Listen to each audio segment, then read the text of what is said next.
बिस्मिल्लाहिर्रहमानिर्रहीम अस्सलाम वालेकुम वरहमतुल्लाहि वबरकातुहू। अल्लाहुम्मा सल्लि अला मुहम्मद व आलि मुहम्मद। रब्बि इश्रह ली सदरी वयस्सिर ली अमरी वहलुल उक़दतम मिन लिसानी यफ़क़हू क़ौली। आमीन। ख़वातीन हज़रात, आप देख रहे हैं कुतुब ऑनलाइन और मैं हूँ बिलाल कुतुब। और आज का जो दिन होता है जुमे का, वो आपके साथ होता है किसी ऐसी सहूलत का जो आपको तिब्बी ज़हनी तरह के मसाइल जो है उसमें असिस्ट कर सके।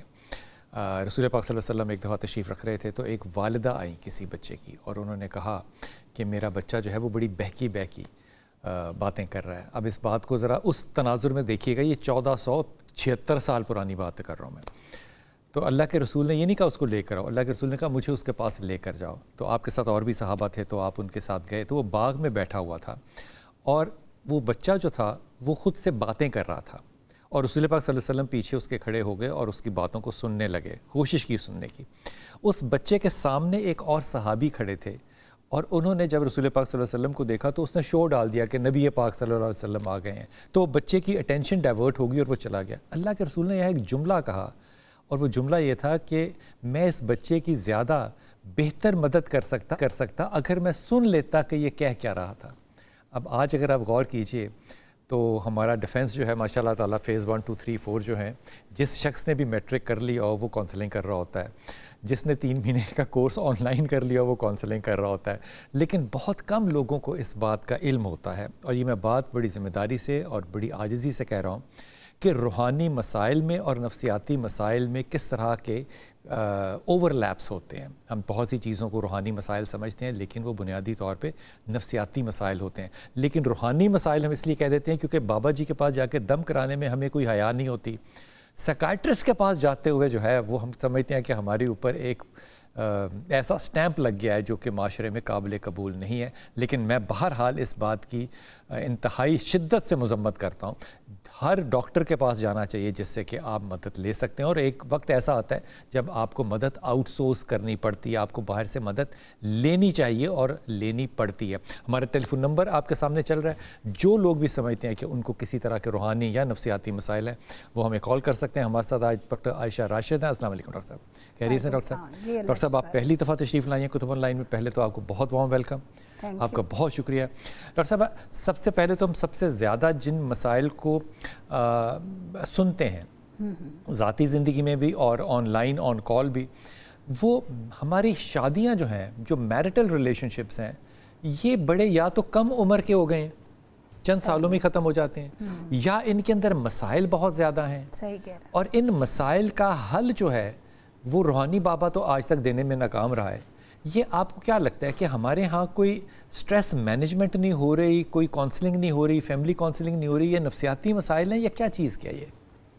बिल्कुल आपने सही कहा है कि जैसे आप अभी हम पहले भी बात कर रहे थे कि जो है माशरा है वो उसमें आपस में रिलेशनशिप में बहुत मसले आना शुरू हो गए हैं, बन ही नहीं पा रहे, बन नहीं पा रहे। ख़ास तौर पे जो इज़्दिवाजी ज़िंदगी के मसाइल हैं बहुत ज़्यादा बढ़ते जा रहे हैं।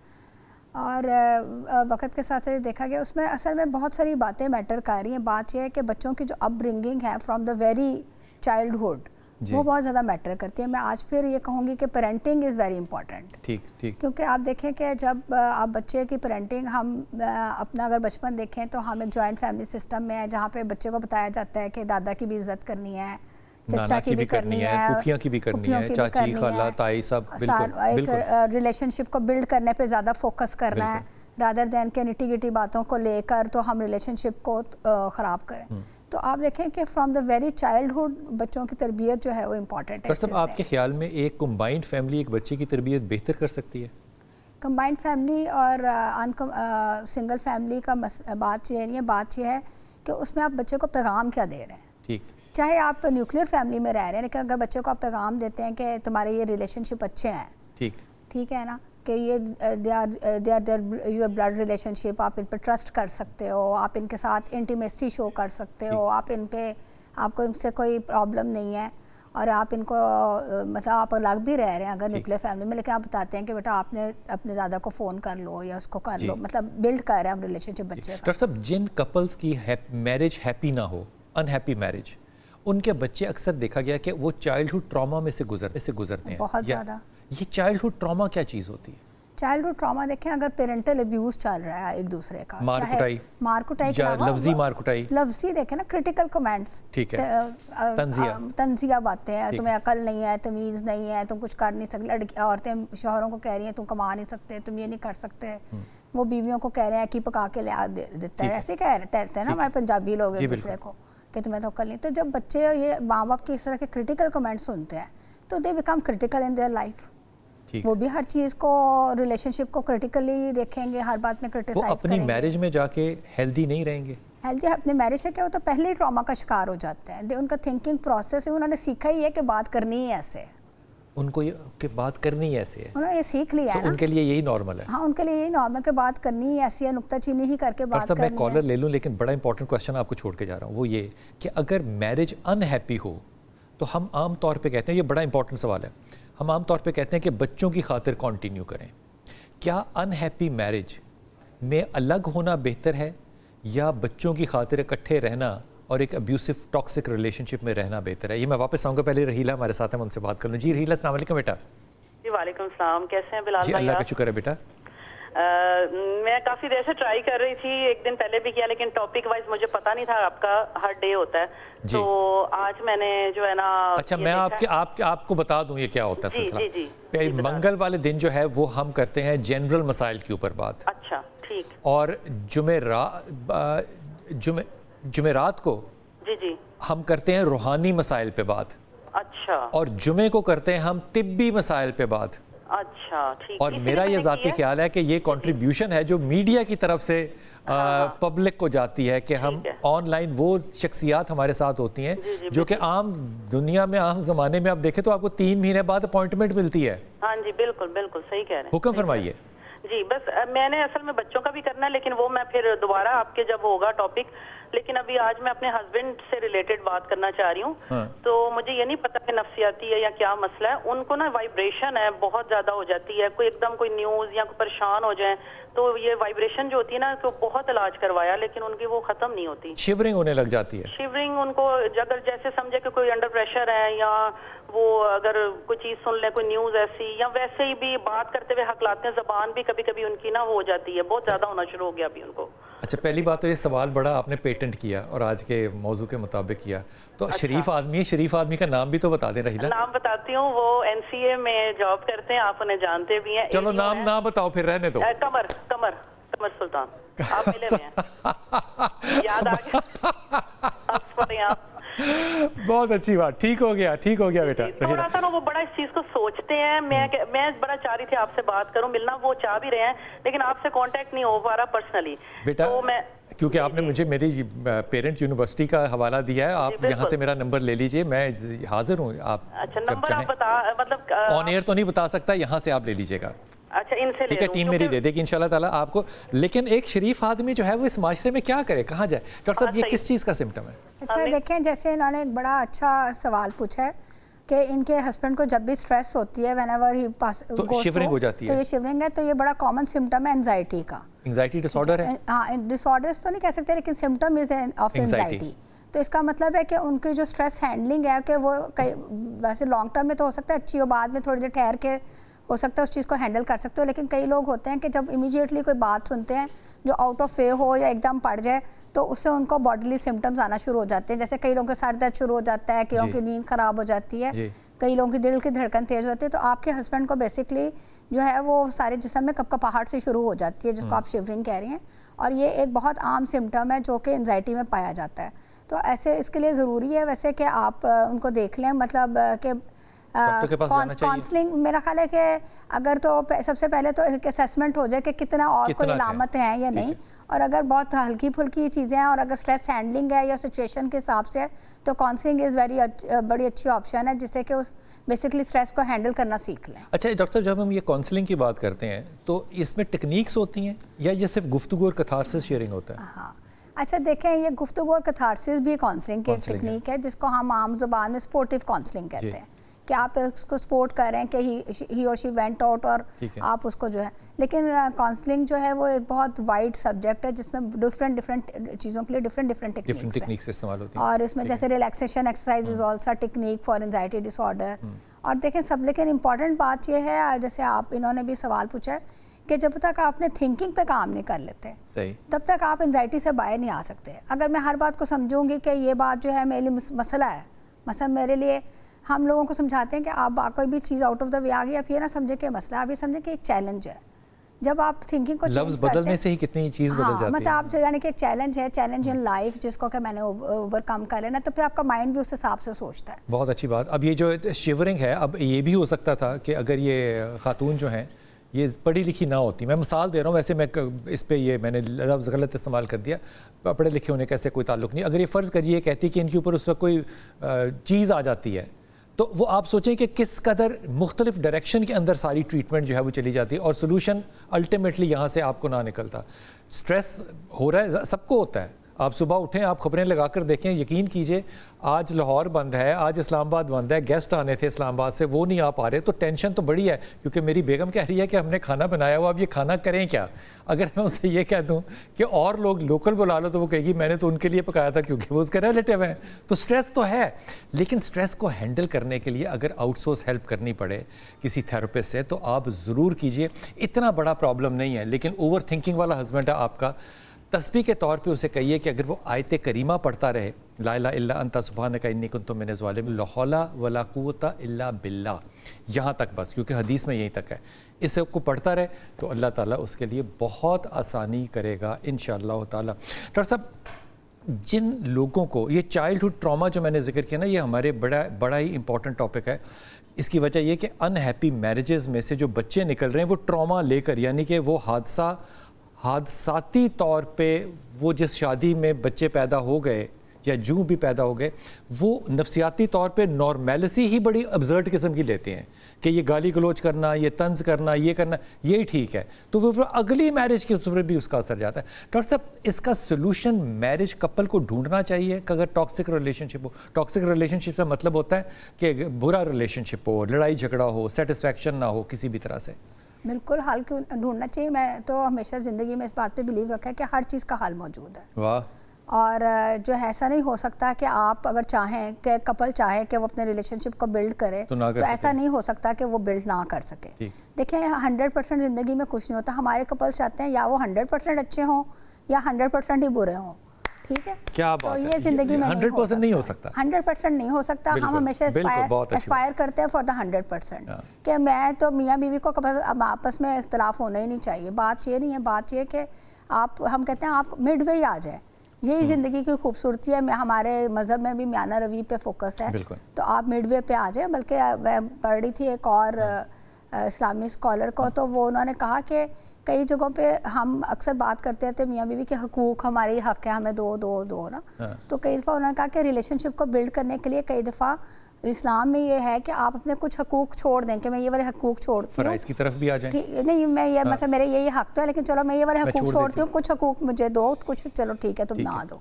और इसी तरह हस्बैंड भी कहे कि मैं कुछ हकूक़ अपने छोड़ता हूँ, कुछ लेकिन चीज़ें कर लो।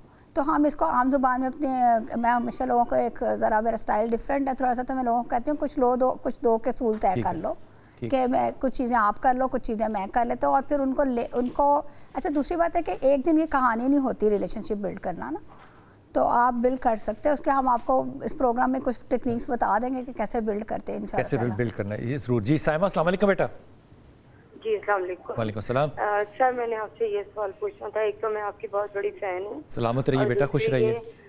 कि आपकी देखने का, आपको मिलने का मुझे बेहद इश्तियाक है, ठीक है। और तीसरी बात ये कि मेरे और मेरे मियाँ के ताल्लुकात बहुत ज़्यादा ख़राब है। साइमा, मियाँ का नाम बताना है आपने? वसीम। वसीम, हाँ जी। तो ताल्लुकात जब आप कहती हैं बहुत ज़्यादा ख़राब है, इससे क्या मतलब है बेटा? यानी कि वो किसी और औरत में इन्वॉल्व है। मेरे 3 बेटे हैं, बड़ा बेटा 24 साल का है, अच्छा, वो भी बाप के साथ है। सबसे छोटा बेटा 10 साल का है, जो कि जिसकी वजह से मैं जिंदगी के बंधन में बंधी हुई हूँ। मेरे पेरेंट्स नहीं है और मैं अप्लाइड साइकोलॉजी में ग्रेजुएशन किया हुआ है, ठीक है। और तीसरी बात यह है कि वो घर आते साथ ही मेरा और उनका तकरीबन एक छत के नीचे रहते हुए भी हमारे आपस में कोई ताल्लुकात नहीं है। अच्छा, अच्छा 24 साल का अगर आपका बेटा है तो जाहिर है 25-26 साल हो गए होंगे शादी को। जी बिल्कुल ऐसा ही है। तो इस मामले में आप दोनों की अंडरस्टैंडिंग डेवलप नहीं हुई कि आप छोड़ दें? हमारी लव मैरिज थी। लव मैरिज थी जी। और दूसरी बात ये अच्छा, कि अब ये है कि वो किसी और औरत में इन्वॉल्व है, उसके ऊपर पैसा लगाने। माशाल्लाह बहुत अच्छी जॉब है, 3 बेटे हैं, 2 बेटे साथ लगाएंगे इन्होंने अपने। 10 साल का मेरा छोटा बेटा है। ना मैं किसी को मिल सकती हूँ, ना मेरे पास फोन है, ना मैं दुबई में कहीं जा सकती हूँ। क्यों ये उसने पाबंदी लगाई हुई है आप पे?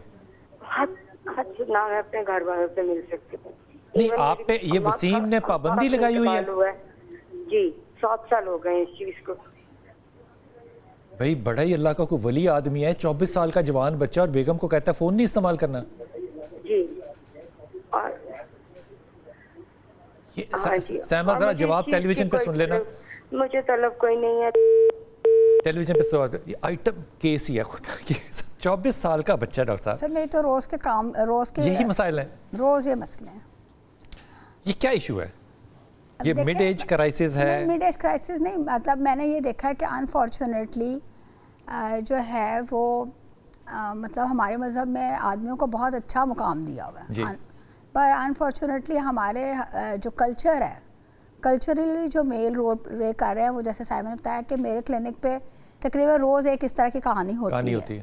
ठीक है ना, तो उसमें मैं हमेशा हस्बैंड से कहती हूँ कि इज़्ज़त कैसे हासिल होती है, क्या इज़्ज़त, मैंने अक्सर मैं पूछती हूँ कि क्या आप किसकी इज़्ज़त करते हैं? जो आपके साथ अच्छा सलूक करता है आप उसकी इज़्ज़त करते हैं, या जो आपको ऐसा बॉस जो दबके मार के रखता है उसकी इज़्ज़त करते हैं? दिल से इज़्ज़त किसकी होती है? तो मैंने कहा, वो अक्सर जवाब देते हैं कि दिल से तो ज़ाहिर उसी की इज़्ज़त है जो ख्याल करता है। तो मैं कहा तो फिर बीइंग अ हस्बैंड वाइफ दिल से किस हस्बैंड की इज़्ज़त करेंगे जो उसका ख्याल रखे? तो मैंने कहा कि आप जो है जो ऐसे जब इस तरह की पाबंदियां लगाएंगे। डॉक्टर साहब ये कोई नफ्सियाती मसला होता है कि इंसान 40-50 साल की उम्र में भी इश्क में मुब्तला हो जाए, या ये नॉर्मल चीज़ है? देखें एक बड़ा सेंसिटिव सा इशू है, ख़ासतौर पे मैं फॉर बीइंग फीमेल, लेकिन ना कुछ चीज़ें ना, मैं थोड़ा सा बीइंग फीमेल तो हूँ, लेकिन बात ये होती है कि अगर तो आप देखें ज़िंदगी गुजारने के 2-3 तरीके हैं, या तो आप रिलीजन को लेकर चल लें। अगर आप रिलीजन को लेकर चलते हैं ना, तो फिर जो रिलीजन, तो इस्लाम में इजाज़त है 4 शादियां करने की। ठीक है, बहुत सारी औरतें मेरी इस बात पे ख़िलाफ़ हो जाएंगी। ठीक है, तो लेकिन अगर रिलीजन होगी बड़ी कि आपने क्यों कह दिया ये?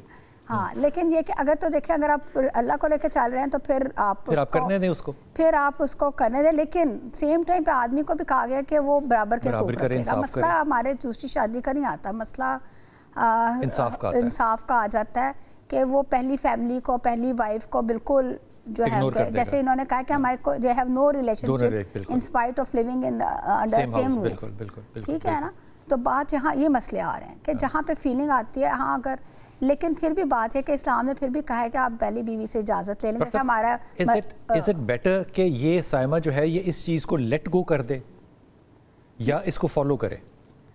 लेट गो से मुराद क्या कि छोड़ दे, वो जो कर रहा है उसको करने दे। इसके जवान बच्चे हैं, छोटा बच्चा भी 10 साल का है, वो अगर इसके अखराजात पूरे कर रहा है, घर दे रहा है, अखराजात दे रहा है, बच्चों की फीसें दे रहा है, तो ज़्यादा अच्छा हो जाएगा। मोहब्बत भी देते तो बड़ी अच्छी बात है। हाँ, मोहब्बत भी दे दे तो ज़्यादा अच्छा, मोहब्बत भी दे दे थोड़ी सी तो बड़ी अच्छी बात है। तो मेरा ख्याल है कि फिर जो है वो साइमा को उस तरह के मसले नहीं आएंगे। और दूसरी बात यह है कि जैसे ये देखें ना कि मतलब एक आपके फिजिकल नीड्स हैं वो ही नहीं पूरी कर पा रहे, एक इमोशनल नीड्स हैं वो नहीं पूरी कर पा रहे।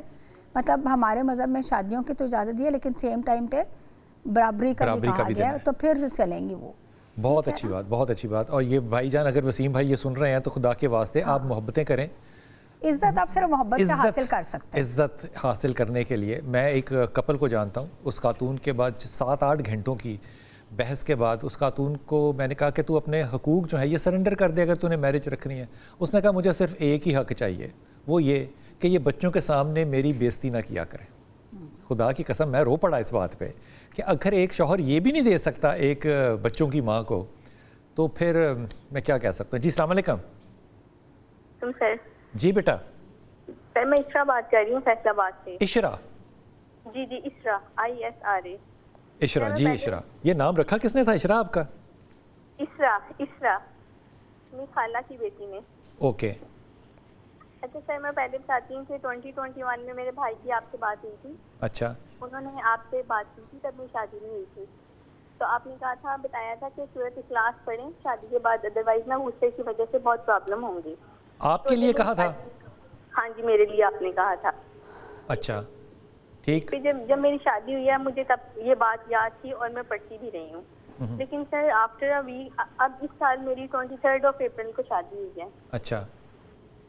तो किससे शादी हुई है इफ्रा आपकी? सर मोहम्मद तैयब नाम है। तैयब मेरे से husband शादी का। हुई, ठीक। तो वो मेरे साथ अच्छे हैं, मेरे साथ प्यार करते हैं, लेकिन क्या हुआ कि शादी के 1 हफ्ते बाद ना, जैसे कोई बंदा एकदम से चेंज हो जाता है ना, वैसे उन्होंने चेंज होना शुरू कर दिया। तो मैंने महीना पूरा कोशिश की, जिस भी तरह से मैं केयर से इमोशनली अटैच होने की मैंने कोशिश की, अपनी तरफ से मैंने सब कुछ किया, लेकिन वो चीज़ें मेरे कंट्रोल से बाहर होती नहीं थी बेटा ना। देखो, मुझे ज़रा थोड़ा सा ना इसको सब्जेक्टिव तौर पे मुझे मैं ऑब्जेक्टिव तौर पे समझना चाहता हूँ, सब्जेक्टिविटी ना करो कि ये हो गया, वो प्यार नहीं करता। क्या प्रॉब्लम क्या हुआ? वो मुझे, अगर मैं आपको उसका बताऊं ना, मुझे खुद नहीं समझ आई कि उन्हें मेरे से प्रॉब्लम क्या हुई। तो फिर आपको प्रॉब्लम क्या है? मुझे उनसे कोई प्रॉब्लम नहीं है। तो उन्हें फिर मेरे प्रॉब्लम से है क्या इफ्रा? वो कहते हैं कि तुम मुझे पसंद ही नहीं हो। 1 हफ्ते बाद उसने कहा आप मुझे पसंद नहीं है। हाँ जी। तो ये समझ आई ना बात। अब अगली बात यह है कि आपको वो इंटेलेक्चुअली पसंद नहीं करता या फिजिकली पसंद नहीं करता? इंटेलेक्चुअली। हाँ, तो देखो ये आधी बात करने से कितनी गड़बड़ हो जाती है। हाँ जी, वही ना। तो अभी आप उनके साथ रह रही हैं कि अलग रह रही हैं? नहीं सर, मैं अभी अपनी अम्मी की तरफ हूँ। क्यों? और वो फिर चले गए थे। आप अपनी वालदा की तरफ क्यों हैं? वो फिर जब मैं अपने घर आई, फिर वो नहीं थोड़ी नहीं सी नहीं, हमारी मैं बात- इफ्रा, जी जी। तुम अपनी अम्मी के अभी घर क्यों हो? अभी सर वो उन्होंने वापस जाना था अपने काम के लिए, तो फिर वो वापस चले गए थे ना, वो दुबई होते हैं। और आई एम 5 months एक्सपेक्टिंग। आपके शौहर दुबई रहते हैं? हाँ जी। तो आप दुबई से पाकिस्तान आई हैं अपने घर? नहीं नहीं सर, मेरी शादी हुई थी तो वो मुझे साथ शादी नहीं के लिए लेके आए गए। होंगे ना? लेकर ही नहीं गए? हाँ जी, शादी से पहले ये बात हुई थी कि मैं साथ चले जाऊंगी। अच्छा। लेकिन फिर मैं एक्सपेक्ट करना शुरू हो गई, तो फिर वो उन्होंने कहा कि आप इधर ही रह लो ना। अच्छा। अब मेरी 5 months की प्रेगनेंसी है अल्हम्दुलिल्लाह। तो आप मुझे थोड़ा सा बता दें कि मैं क्या करूं जो मेरे लिए बेहतर हो और जो चीज़ें हैं वो बेहतर हो जाएं, क्योंकि आप चीज़ों को बहुत अच्छे तरीके से देख रहे थे। अच्छा, पहली बात तो इसरा मैं आपको ये बता दूं कि आपके भाई ने जो आपको कहा है कि मैंने आपको सूरह इखलास के लिए कहा था, सूरह इखलास शादियों के लिए नहीं होती है। तो ये एक मिसअंडरस्टैंडिंग ख़त्म कर लो, पहली बात। दूसरी बात मुझे ये बताओ कि तैयब, आपने अपने खावंद का नाम बताया। हाँ जी। तैयब में और इसरा में मजाज का फ़र्क है? क्या फ़र्क है? सर मजाज का ये फ़र्क है कि वो ये कहते हैं कि तुमने हर काम मेरी मर्जी से करना है। सबसे पहले नंबर पे उन्हें ये मसला हुआ था कि तुमने काम नहीं करना, तुम यूनिवर्सिटी की जॉब छोड़ दो, मैंने वो छोड़ दी। तुमने अच्छा। जो ये ऑनलाइन काम करती हो, एकेडमिक रिसर्च का, राइट अप का काम करती थी, तुम गैर मर्दों के साथ तुम्हारा इंटरेक्शन होता है, ये काम छोड़ दो। अच्छा। मैंने कहा मैं आहिस्ता आहिस्ता छोड़ दूंगी। तो ये बेटा कोई इंटेलेक्चुअल डिफरेंस तो ना हुआ ना, ये तो वैल्यूज़ का सिस्टम का डिफरेंट हुआ। मैं सही गलत की बात नहीं कर रहा। उसका मेयार ज़िंदगी और है, तुम्हारा मेयार ज़िंदगी और है। सर ये चीज़ें जो है ना, वो हम अगर हम किसी भी टॉपिक पे बात करेंगे ना, हाँ, तो वो हमें लगेगा कि यहाँ पे भी डिफरेंस आ रहा है, यहाँ पे भी डिफरेंस। मिसाल के तौर पे अगर आप सियासत पे बात करें तो फिर क्या बहस होती है? सियासत पे बात होगी तो जो बात मैं करूंगी ना, हाँ। उन्हें लगेगा कि वो मैं गलत कर रही हूँ, और जो वो ठीक कह रहे हैं मैं उन्हें ठीक कहूँ। तो दुनिया जहान में इस तरह ऐसा ही होता है। सर मैं मान लेती हूँ, लेकिन अब कई तो बात मानी जाती है ना, कई नहीं मानी जाती, वो फिर इसरा, टाइम लगता है आपको इसरा, चीज़ों में। इसरा, जी सर। इसरा, जी आपको सर। लगता है कि आप जिद्दी हैं? हाँ जी सर, मैं कुछ चीज़ों में ईगोइस्टिक हो जाती हूँ। अच्छा, अंग्रेजी बोलने से तो इंसान की जिद चली नहीं जाती ना, ईगोइस्टिक कह लो, जो मर्जी कह लो। मैं सिर्फ तुम्हें एक बड़ा होने की हैसियत से याद दहानी करा रहा हूँ कि रिश्ते आजिज़ी पे चलते हैं। तैयब में तुम मुझे कोई शरई बुराई बताओ।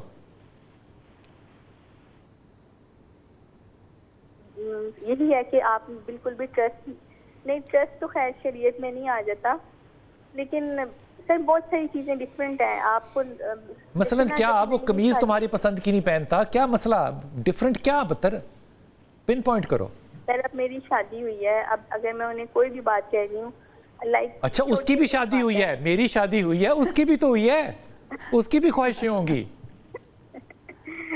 सर वही तो मैं आपसे कह रही हूँ कि अब मैंने माननी है, मैं हर बात माननी है जहाँ तक मैं हो सकती हूँ। अच्छा मुझे ये बताओ कि तुम यहाँ पर हो, 5 months प्रेग्नेंट हो, वो तुम्हें एक्सपेंसेस भेज रहा है? हाँ जी सर, लास्ट मंथ उन्होंने खुद ही भेज दी। उन्होंने मेरे से पूछा था 3-4 दफ़ा, लेकिन मैंने कहा कि मुझे नहीं चाहिए, तो फिर अब उन्होंने मुझे और खुद ही तेरी भेज खैर हो, वाह वाह वाह, मुझे नहीं चाहिए। अब ये जो सारी बात है ना, मैं वक्फा लूँगा फिर डॉक्टर साहब से आके सारे सिनेरियो पे, ये सिनेरियो को ना खोलना पड़ता है, यूँ पत्तों की तरह ना तोड़ना पड़ता है। जब आप बातें हैं तो कितनी अजीब बात आप करते हैं, आपकी स्टेटमेंट कितनी वेग होती है, लेकिन जब आप आखिर में जाते हैं तो पता चलता है कि जनाब आपका तो तकब्बुराना जो रवैया है ये आपके रास्ते की रुकावट है। अगर एक मर्द को मैंने जज करना हो ना, मैं डॉक्टर साहब की मौजूदगी में कह रहा हूँ बगैर उनकी तरफ देखे हुए, मैं सिर्फ ये जज करूँगा कि अगर वो एक शरीफ आदमी है ना और अपनी जिम्मेदारी उठा सकता है तो बस ठीक है, इसके ऊपर गुजारा करना चाहिए। 100% नहीं पॉसिबल हो सकता, लेकिन अगर छोटी छोटी ख्वाहिशों के ऊपर आपका डिबेट जा रहा है तो then there is a problem. मैं ये नहीं कह रहा कि किस में प्रॉब्लम है, वापस आइए डॉक्टर साहब से राय लेते हैं।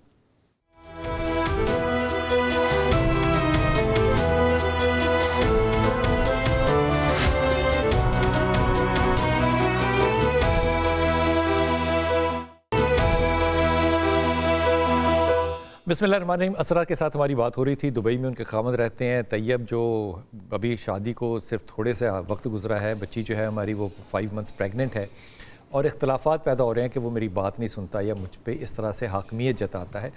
डॉक्टर साहब मशवरा क्या देंगी आप? वो दुबई में है, ये लाहौर में है या पाकिस्तान में है, क्या मशवरा देंगी आपको? क्या करेंगे? देखें, ये जैसे इस पर्टिकुलर केस में तो लॉन्ग डिस्टेंस रिलेशनशिप हो गया बिल्कुल। ना, तो मैं तो हमेशा जो लॉन्ग डिस्टेंस वाले होते हैं, मैं हमेशा उनको कहती हूँ कि तुम लोग तो बहुत सुकून में हो कि एक फ़ोन है, बीच में एक इंटरफेस है, आप आराम से प्यारे प्यारे से अपनी तस्वीरें भेजो, मैसेज करो, रोज़ डायरेक्ट शक्ल तो देख ही नहीं रहे, पता ही नहीं लग रहा कि मुंह पे अगले के क्या उतार चढ़ाव आ रहा है। सही बात तो है। आप तो बड़े कंफर्टेबल रिलेशनशिप में, तो आपके लिए खैर बेशक चीज़ें कि आप अपनी अच्छी उसको छोटे छोटे से मैसेज, आई लव यू के, मिस यू के, गुड मॉर्निंग, कोई अच्छे से कोट, कोई ऐसी चीज़ें जो, और ऐसी बातें देखो कि आपके कॉमन इंटरेस्ट क्या है। देखो कॉमन, जब तक आप कॉमन ग्राउंड से ढूंढोगे रिलेशनशिप में आप, क्योंकि आप 2 डिफरेंट यूनिवर्स के लोग हो, 2 डिफरेंट सोसाइटीज़ के लोग हो, डिफरेंट वैल्यूज़ के लोग हो, ऐसा नहीं हो सकता कि आप शादी के 4 दिनों बाद ही आप कहो कि हम बिल्कुल मिंगल अप हो जाए। हाँ, जहन तो कभी भी देखे नहीं मिल सकते, जहन तो बहन भाइयों के नहीं मिलते, एक ही माँ बाप के, एक ही सोसाइटी के होते हैं, कभी भी मिलते नहीं हैं, वो डिफरेंट ओपिनियंस होते हैं। तो जहन मिलाने की इतनी कोशिश नहीं करनी चाहिए, बल्कि जैसे एक फ्रेंड बनाते हैं ना कि कॉमन ग्राउंड्स क्या है हमारे आपस में, कोई अच्छी मूवीज़ हम देखना पसंद करते हैं, कोई हमारे कोई रिलीजियस पॉइंट ऑफ व्यूज़ अच्छे हैं। और जैसे अभी सर भी बात कर रहे थे, उन्होंने भी आपको मशवरा दिया, आजकल के ज़माने में शराफत ढूंढनी मुश्किल है। तो मैं तो हमेशा लड़के और लड़की को कहती हूँ कि देखो, अगर अगला बंदा जो है वो शरीफ है ना, या अगली लड़की शरीफ है, तो ये सबसे ज़्यादा बड़ी वैल्यू है आजकल के ज़माने की। बहुत बड़ी बात है। और दूसरी बात है कि अगर वो कहीं पे मोटी मोटी बातें आपकी मान रहे हैं तो पहले मोटी मोटी बातों पे फोकस करो। हाँ ठीक है, मैं आपके हस्बैंड को भी ज़रूर इस पे दूंगी कि देखिए वैल्यू बीवियाँ, मैंने पिछली दफ़ा भी यही बात की है कि अगर आप चाहते हैं ना कि वाकई बीवियाँ आपकी ख्याल करें, वाकई बीवियाँ कदर करें, तो आप उनको पर्सनल ग्रोथ का भी मौका दें। फिर क्योंकि जब आप देखें, अगर आप कहेंगे ना कि जैसे आप इस केस में पर्टिकुलर में सर उन्होंने कहा है कि नौकरी छोड़ दो और ये कर दो, तो जब आप दूसरों को कहते हैं ना कि अपनी वाइफ से कहते हैं कि ये छोड़ दो, वो छोड़ दो, इससे भी ना मिलो, उससे भी ना मिलो, तो जब आप डिमांड्स करते हैं, तो जब और वाइफ को उसको करती है, तो उसके दिल में भी ये ख्वाहिश होती है कि फिर अब जवाब में मेरी भी ये 4 बातें माने। बहुत अच्छी बात। ये जो तैयब है, इनसे तो मैं दरख्वास्त करूँगा हाथ बांध के कि भाईजान, सुनने की बर्दाश्त जो है ना, बीइंग अ मैन, अल्लाह ने आदमी का सीना चौड़ा रखा है, औरत का सीना चौड़ा नहीं होता, आदमी का सीना क्यों चौड़ा रखा है? ताकि इसके अंदर चीज़ें समो जाएँ। तो अगर समोने वाली कैफियत ना हो तो मर्द को अपनी मर्दानगी पे क्वेश्चन मार्क लगा लेना चाहिए, उसको समो लेनी चाहिए, चीज़ें बर्दाश्त कर लेनी चाहिए। लेकिन आप शादी से पहले ये क्यों नहीं देखते कि आपको काम करने वाली खातून चाहिए, आपको पर्दे वाली खातून चाहिए, आपको नकाब वाली खातून चाहिए, आपको दर्स से किसी को खातून को उठाना है। जब काम करने वाली खातून आ जाए घर के अंदर, फिर आप उसको कहें कि अब तुम दर्स वाली औरत बन जाओ, ये मुनासिब नहीं है किसी भी तरह से ख़ानदानी ताल्लुकात को बात आगे बढ़ाने का। लेकिन मैं ईमानदारी से समझता हूँ कि औरत को पूरा हक हासिल है। अब जब इस्लाम की बात करेंगे तो सैयदा खतीजा की बात ले आएंगे, जब हम बात करेंगे औरत के इल्म पे तो सैयदा आयशा की मसाले हम देंगे। तो फिर इन मसालों पे हमें अमल करते हुए तकलीफ़ क्यों होती है? लेकिन इसरा आपने लाहौल की तस्बीह और आयत करीमा की तस्बीह, लाहौल वाला कुव्वत इल्ला बिल्ला और आयत करीमा की तस्बीह पढ़ते रहना है। अपनी तस्वीरें शेयर करो, जैसे डॉक्टर साहब ने कहा, अच्छे अच्छे कोर्स शेयर करो, मोहब्बत में झूठ के ऊपर कोई फतवा नहीं होता, ये मेरे तरफ से फतवा है। मोहब्बत में ऐसे ऐसे अच्छे जुमले कहो कि वो आपकी तरफ अट्रैक्ट हो। मियाँ बीवी हैं आप आपस में, इतने छोटे अरसे के अंदर ये इख्तलाफात मेरे बच्चे पैदा होने ही नहीं चाहिए। लेकिन अगर ख्यालात नहीं भी मिलते, वो सियासी हों, रियासती हों, नज़रियाती हों, जो भी हों, इट डज़न्ट मैटर। वो अपने ख्यालात के साथ रहे, आप अपने ख्यालात के साथ रहें। इस पे ज़िंदगी के फ़ैसले नहीं मुतय्यन किए जाते। अल्लाह ताला करे कि आपको अल्लाह सेहतमंद औलाद से नवाजे। फैसल, अस्सलाम वालेकुम बेटा। सलाम जनाबी अली। जी जी सर थोड़ी सी मैंने अपनी बात करनी थी आपसे। बिस्मिल्लाह। सर जी मैं आपका प्रोग्राम बहुत देर से देख रहा हूँ, लेकिन मैं ना समझ लो थोड़ा सा माइंडली तौर पे ऐसा हूँ कि मुझे जल्दी किसी पर यकीन आता ही नहीं है। मुझे खुद नहीं आता, यकीन नहीं आता मुझे भी नहीं आता। बहुत अच्छी बात है, ये बुरी बात नहीं है। फोन किया ना मैंने आपको। हाँ। अच्छा सर, मैंने थोड़ा सा इशू ये था, मेरा तकरीबन 16-17 साल शादी हो गई मेरी। माशाल्लाह। किससे की आपने शादी? जी शादी किससे की आपने? शादी अपनी कजन से की थी मैंने। अल्लाह के वली, कजन का नाम अभी तक नहीं रखा? कजन का नाम तो है सर, महविश नाम है उसका। हाँ, कजन होना जरूरी नहीं है, महविश होना जरूरी है। और आपने अपना नाम क्या बताया? फैसल सईद। फैसल और महविश। अब मुझे इशू बताओ। सर इशू ये है कि जब मेरी शादी हुई थी ना, मेरी मंगनी वगैरह हुई हमारी, उस वक्त माशाल्लाह मेरा कारोबार बहुत जबरदस्त था, गारमेंट्स का काम था मेरा। तो माशाल्लाह ठीक था। निका मैं वो एज मेरी तकरीबन 22-23 साल एज उस टाइम थी मेरी। अच्छा। तो माशाल्लाह बड़ा ठीक ठाक काम था मेरे खानदान में ना माना मेरा। शादी के फौरी बाद सर लॉस बहुत ज्यादा मैंने कहना नुकसान। तो 16 तकरीबन 17 साल हो गई शादी को हमारी। अच्छा, ये जो कारोबार में नाकामी है, इसको तुमने शादी से क्यों जोड़ा है? मैं आपको बता रहा हूँ ना सर। अच्छा सर मैं बता रहा हूँ, शादी से नहीं जोड़ा मैंने। मेरा इस पर यकीन ही नहीं है इस चीज पे। ठीक होगी बात। मेरा इस चीज पे यकीन ही नहीं है। लोगों ने बड़ा कहा ये वो, मैं इसी पे यकीन करता भी नहीं हूँ। ये वो जो कहा है वो क्या है? वो मैं ये बात बताने का मकसद ये है कि बात शेयर कर रहा हूँ आपसे कि मेरा ये मामला थे, ये जो कुछ हुआ मेरे साथ, ठीक है। अब ये मेरे साथ प्रॉब्लम चल रही ना सर, मेरे अंदर ना कि बहुत अजीब सी सूरत हाल है, मेरी बदगुमानी। तो मतलब मैं शक्की मजाज लगा दूं थोड़ा सा, तो मैं यानी कि अजीब सी सूरत हाल है मेरी। तो मुझे खुद नहीं समझ लग रही मैं क्या सोच रहा हूँ। अच्छा, बच्चे हैं आपके? मेरे माशाल्लाह 5 बच्चे हैं। माशाल्लाह ताला। कितनी उम्र है बड़े बच्चे की और छोटे बच्चे की? बड़ा बेटा मेरा 14 साल का है माशाल्लाह, और छोटी बेटी मेरी 3 साल की है। माशाल्लाह ताला। तो अब आप क्या काम करते हैं? सर अब मैं कहीं जॉब कर रहा हूँ। क्या जॉब कर रहे हैं? ऑफिस जॉब कर रहे हैं? गारमेंट्स का ही काम कर रहा हूँ, किसी के पास काम कर रहा हूँ, मैं जॉब कर रहा हूँ। अपना काम तो खत्म हो गया मेरा बिल्कुल। अच्छा फैसल, ये जो नफसियाती मसला है ना, इसके ऊपर तो डॉक्टर साहब मशवरा देंगी। मेरा तुम्हें राय ये है कि अभी तुम अगले कम से कम 2 साल जो है ना, यानी कि 24 और 25, इसमें जॉब ही करना। लेकिन तुमने 2 साल सूरह इखलास पढ़नी नहीं छोड़नी। जी पढ़ लोगे? जी अल्टीमेटली तुमने कारोबार ही करना है, तुम कारोबार की तरफ आ जाओगे इंशाल्लाह ताला। लेकिन ये अगले 2 साल नहीं, तुमने सूरह इखलास पढ़नी है। 26 में जाके तुम कारोबार करोगे और अल्लाह ताला कामयाबी भी देगा इंशाल्लाह ताला। डॉक्टर साहब, ये जो बात कह रहे हैं कि मेरी फ्रस्ट्रेशन बढ़ गई और मैं क्या कहना चाहिए, लोगों पर ट्रस्ट नहीं कर रहा, बदगुमान हो गया हूँ, ये नफसियाती मसला है? नहीं, बात ये कि इनको फिर हमें, अगर मैं हूँ तो मैं तो इनको फिर डिटेल में देखूंगी कि क्या मसला है, बदगुमानी से इनकी क्या मुराद है। मतलब किससे बदगुमान है? बेगम से बदगुमान है, लोगों से बदगुमान फैसल है। हो लाइन पर? नहीं, लाइन पर नहीं। तो मतलब ये बड़ा ज़रूरी है ना, क्या बदगुमानी से इनकी क्या मुराद है ना? मतलब जारी बता, अगर इनको रिपीटेडली जैसे इन्होंने कहा लॉस होते गए, तो हो सकता है इन्होंने अपने करीबी लोगों पे एतमाद किया हो, जैसे अपने फ्रेंड्स पे, और वहाँ से फिर कोई किसी ने इनको मतलब इनके साथ ना चले हो या इनको कारोबारी नुकसान दिया हो, तो उसकी वजह से आहिस्ता आहिस्ता इनको ट्रस्ट उठता गया इनका रिपीटेड। तो ये तो इनको पूरा देखना पड़ेगा कि क्यों ट्रस्ट उठ गया। लेकिन होते ये नफसियाती मसाइल हैं डॉक्टर साहब? ट्रस्ट का बिल्ड होना जो है ना, अगर लेकिन देखिए बात है कि नफसियाती मसाइल हो भी सकते हैं और नहीं भी हो सकते। हाँ, ये बात है ना कि अगर मुझे एनवायरमेंटल में बार बार फैक्टर्स आ रहे हैं, मैं अपने 2-4 जो बड़ी करीबी दोस्त थे, अपने भाई था, किसी और था, उसके साथ कारोबार किया और वही साइड मुझे करा गए, तो फिर जाहिर बात है फिर तो मुझे एनवायरनमेंट से मैंने एक चीज़ लर्न कर ली ना कि मुझे ट्रस्ट नहीं करना चाहिए। ठीक है ना। और लेकिन अगर मुझे जैसे बीवी पे शक होना शुरू हो गया है कि जो है कि जो अक्सर लोग शौहरों को बीवी पे भी होता है, और जैसे इन्होंने कहा कि शादी से, बेशक बात तो इन्होंने शादी से शुरू किया ना कि तो कोई वहाँ पे बदल लिया फिर उन्होंने रास्ते में। हाँ। तो क्यों वाइफ को।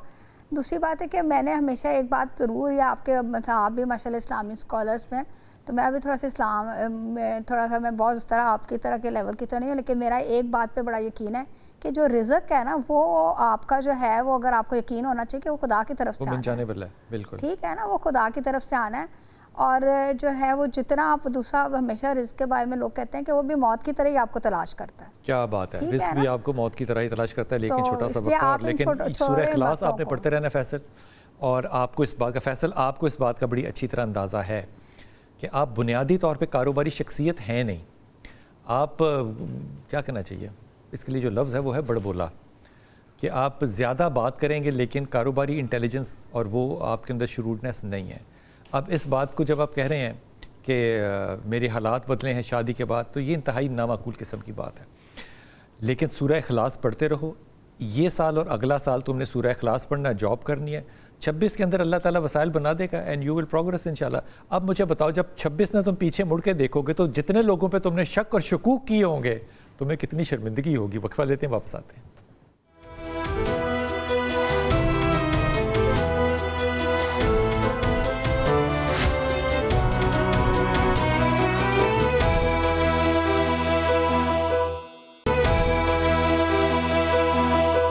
बिस्मिल्लाहिर्रहमानिर्रहीम। हमारे साथ डॉक्टर प्रोफेसर आयशा राशिद मौजूद हैं। डॉक्टर साहब, ये फरमाइए कि एक मैरिड कपल है, न्यू मैरिड कपल है, इनको किन बातों का ख्याल रखना चाहिए कि मैरिज के अंदर मसाइल कम पैदा हों या ना पैदा हों? जैसे जो भी न्यू मैरिटल रिलेशनशिप हो, उसमें सबसे इम्पॉर्टेंट बात ये होती है कि एक दूसरे की इज़्ज़त का सबसे ज़्यादा ख्याल रखना चाहिए। रिस्पेक्ट करें। रिस्पेक्ट देखें, रिस्पेक्ट एक ऐसी चीज़ है जो आपके रिलेशनशिप को कभी भी ख़राब नहीं होने देती, चाहे आप किसी की भी कर रहे हो। चाहे आप ये सिर्फ अपने मियाँ बीवी की बात नहीं, अगर आप माँ बाप के साथ हैं, बहन भाइयों के साथ हैं, अपने उस्तादों के साथ, कोलीग, अगर आप रिस्पेक्ट शो करते हैं किसी भी रिलेशनशिप में, वो रिलेशनशिप हमेशा बरकरार रहता है। और दूसरी बात जो है कि एक दूसरे को जो है वो थोड़ा सा एम्पैथी भी शो करें। मसलन अगर एक हस्बैंड कह रहा है कि मैं इस वक्त फ़ौरन ये काम नहीं करके दे सकता, तो थोड़ा सा वाइफ एम्पैथाइज कर ले कि हाँ वो नहीं करके दे सकता, तो थोड़ा सा उसको मार्जिन दे दे। या इसी तरह अगर वाइफ कह रही कि मैं थकी हुई हूँ, तो हस्बैंड थोड़ा सा उसको मार्जिन दे दे कि हाँ वो ठीक है। तो एम्पैथी शो करें एक दूसरे के साथ। और सबसे इम्पॉर्टेंट बात है कि अगर आपस में, मैंने देखा कि बहुत छोटी छोटी बातों को लेकर हम कहते हैं कि उन्होंने ऐसे क्यों कहा वैसे। मैं हमेशा लोगों को कहती हूँ कि इस बात की वैल्यू क्या है। क्या सुबह जब आप सो के उठेंगी तो क्या ये बात तब भी आपको इतनी ही चुभ रही होगी या ये कोई आधे % कम हो गई होगी? तो अगर एक बात जो है वो विद इन अ डे उसकी वैल्यू जो है 50% रिड्यूस हो जाती है, तो इसका मतलब है कि उसके पीछे हमें रिलेशनशिप को ख़राब नहीं करना चाहिए। लेकिन उस बात को वर्कआउट ज़रूर कर लेना चाहिए ठहर के। और सबसे इम्पॉर्टेंट जो मैं आप लोगों को टिप दूँगी कि अगर एक बंदा गुस्से में, तो याद रखें कि उस टाइम पर उसके साथ बहस करने का कोई फ़ायदा नहीं है। तो 5-10 मिनट उसको वेंट आउट कर लेने। अगर आपको उसकी बात पसंद नहीं आ रही तो हाँ बाद में ज़रूर, लेकिन आराम से बताएं कि मुझे ये बात अच्छी नहीं लगी। इतना ही जुमला बोलें कि मुझे ऐसे अच्छा नहीं लगा। इसके आगे पीछे जब हम कहानियाँ शुरू कर लेते हैं, बात वहाँ से ख़राब हो जाती है। दुरुस्त है, दुरुस्त है। डॉक्टर साहब, एक मैरिज जो कि 20, 30, 40 साल पुरानी हो, उसमें डिस्ट्रस्ट क्यों पैदा होता है?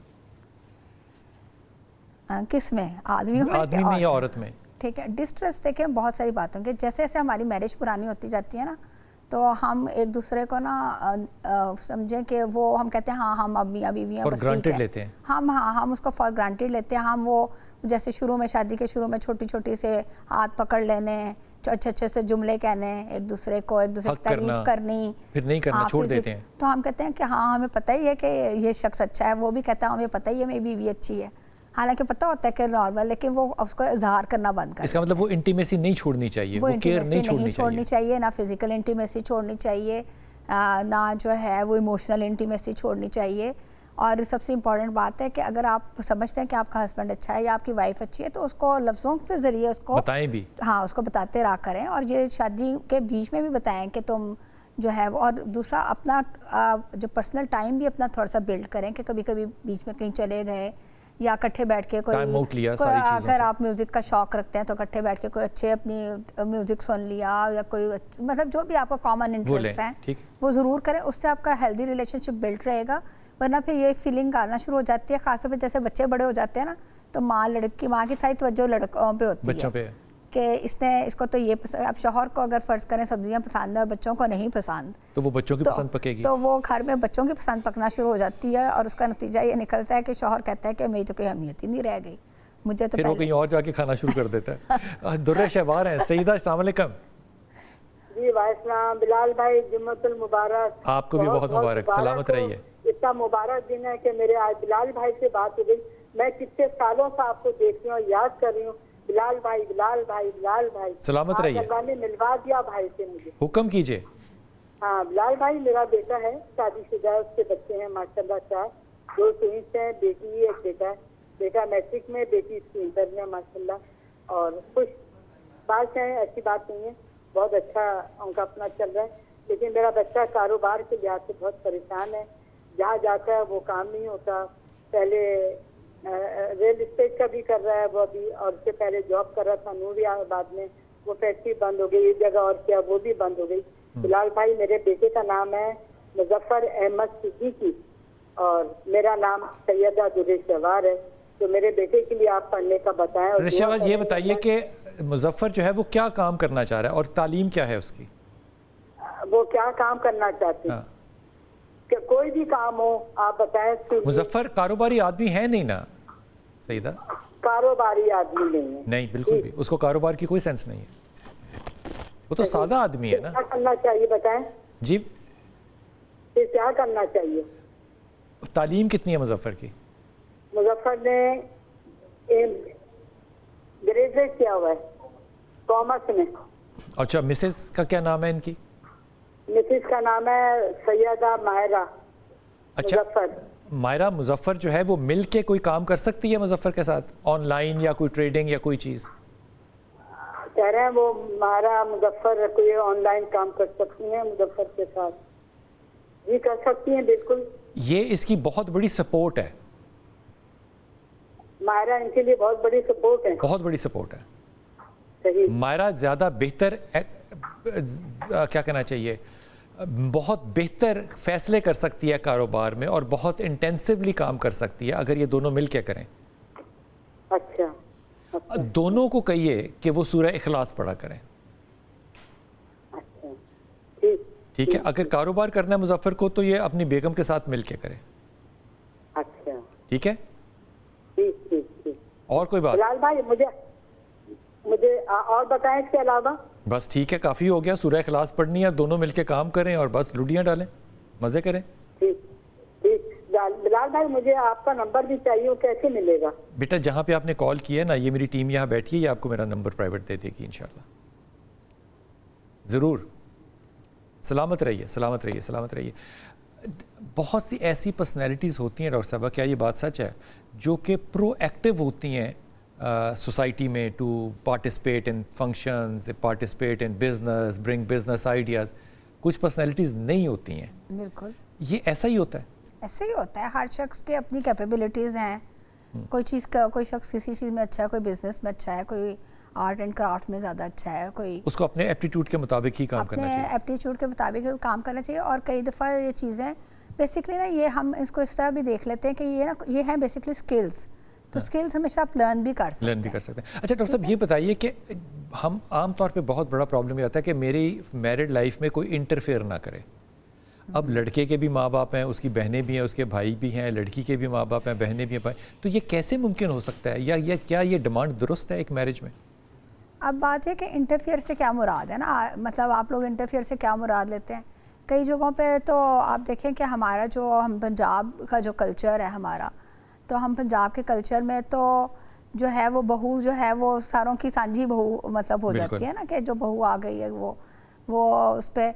तो अगर कई दफ़ा ये होता है कि हम उसका फिर इस्तेसाल भी करना शुरू कर देते हैं कि भाई आप दादे का भी खाना आप नहीं देना है, दादी को भी आप ही देखो, अपने सास ससुर को भी आप ही देखो। तो अगर तो उसको और ये कि हर कोई उसको मशवरा भी दे रहा है, तुम ऐसे करो तुम ऐसे करो, तो कई दफ़ा उसकी वजह से भी वो चीज़ें हो जाती हैं। तो हम ये कहते हैं कि एक एडिक्वेट अगर बैलेंस हो तो फिर वो बच्चों को ये फीलिंग ना आए कि वो इंटरफेयर कर रहे हैं। मतलब अगर आपको अच्छा मशवरा दे, जैसे हमारे इस्लाम में क्या है कि मशवरा आप तभी दें कोई मांग रहा है, तो अगर तो बहू आपसे आके कहती है कि मुझे दें मशवरा ज़रूर दें, तो फिर आप जो अच्छा मशवरा उसको ज़रूर दें। और अगर वो नहीं कहती, तो अगर उनका आपस में कोई कॉन्फ्लिक्ट चल रहे हैं, ठीक है, तो फिर आप जो है वो थोड़ा सा उनको पहले थोड़ा सा टाइम देके वो खुद ही सॉल्व कर लें। और अगर उसमें मशवरा देना भी चाहते हैं तो आप फिर उसको ऐसे तरीके से प्यार मोहब्बत से कि उसको बुरा भी ना लगे। डॉक्टर साहब बहुत शुक्रिया, बुरा भी ना आप तशरीफ़ लाएं, बहुत बहुत मेहरबानी। बहुत कुछ सीखा आज आपसे। जो मैंने सबक सीखा है वो ये है कि कतई तौर पे वहाँ जब शादी आपने करनी हो तो आप पहले फ़ैसला करें कि आपको किस तरह की लड़का या किस तरह की लड़की चाहिए। दूसरी बात, तहम्मुल के साथ आगे चलें। आपकी ड्रीम कम ट्रू का कोई भी शख्स नहीं होता, ना लड़का होता है ना लड़की होती है। सो आपको एडजस्ट करना पड़ता है, और एडजस्ट करने के अंदर बहुत सा वक्त चाहिए आपको एक दूसरे को अंडरस्टैंड करने के लिए। ये जल्दबाजियाँ जो है ना हफ्तों के अंदर ये नहीं की जा सकती। तीसरी चीज़ ये कि आपके अंदर और आपके शौहर के अंदर एक आजिज़ी आनी चाहिए, बर्दाश्त का मादा आना चाहिए। अगर किसी से गलती हो भी गए तो आप अदर वे लुक कर सकते हैं और करना चाहिए। मेरे ख्याल में ये तमीज़ जो है ये माँ बाप का फ़र्ज़ है कि वो अपनी औलाद को सिखाएं, लेकिन ये उस वक्त होगा जब माँ बाप ये उनको अपनी ज़िंदगियों में करके दिखाएंगे। अपनी दुआ में याद रखिएगा। अल्लाह आपको सलामती दे और सलामती बांटने वालों में से रखे।